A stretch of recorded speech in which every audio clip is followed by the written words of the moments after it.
Alright, so we are back on the Lord of the Rings, War in the North, and I'm going to show you guys what all my points are being put into for my character, Andriel, and also show you what skills you should unlock starting at level 1 all the way to level 40 based on co-op gameplay with other people.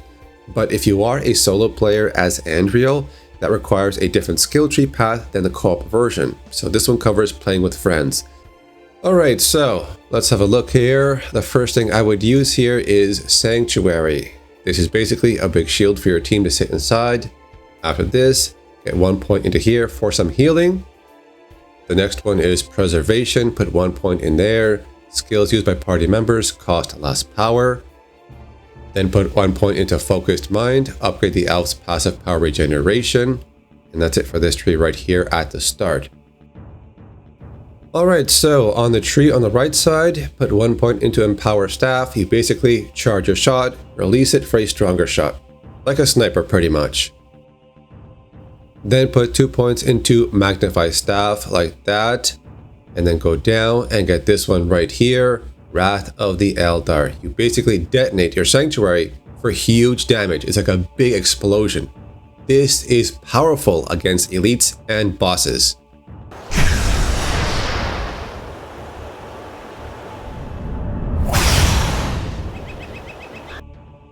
Now let's get this skill right here, Burst of Light. It's another high damaging spell for Andriel.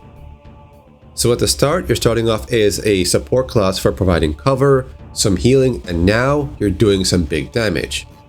The shot here is pretty slow, but it does big damage with a big radius, basically a rocket launcher. So aim that shot at the enemy's feet. You can also make the shot explode in midair anytime you want. Okay, now let's go down the middle tree here. Let's get World of Command. This is a spell for close range combat. If enemies surround you, you release this kind of wave around you. But there is an upgrade for this later on. But for now, here's what it does. I'll show you. There it is. Now back on the skill tree, put 3 points into Lore Master's Reach. Then go down to Quick Minded, put 2 points there. On the right side here, put 1 point into Strength of Will for an armor bonus. Then put 2 points over here into Renewed Power. This one regenerates mana when you beat enemies with their spells. Now put 1 point into Sundering Command, which is an upgrade to a previous spell. Here's what it does. It does a secondary attack. So at this point, Andriel is going to provide cover with her Sanctuary and some healing. And if you want big damage, if you detonate Sanctuary on elites and bosses, you have a charged sniper shot, a slow traveling orb for a big blast radius, and also the wand for crowd control if they get close. So she has a bit of everything right here now.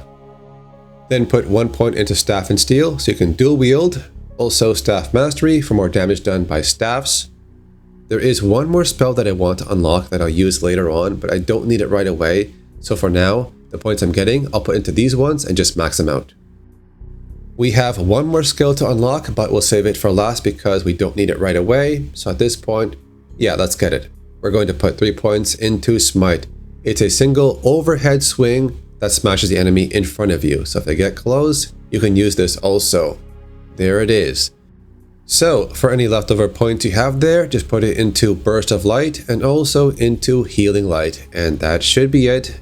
That is the order you should upgrade your character with the skills from level 1 to level 40. That's for co-op gameplay.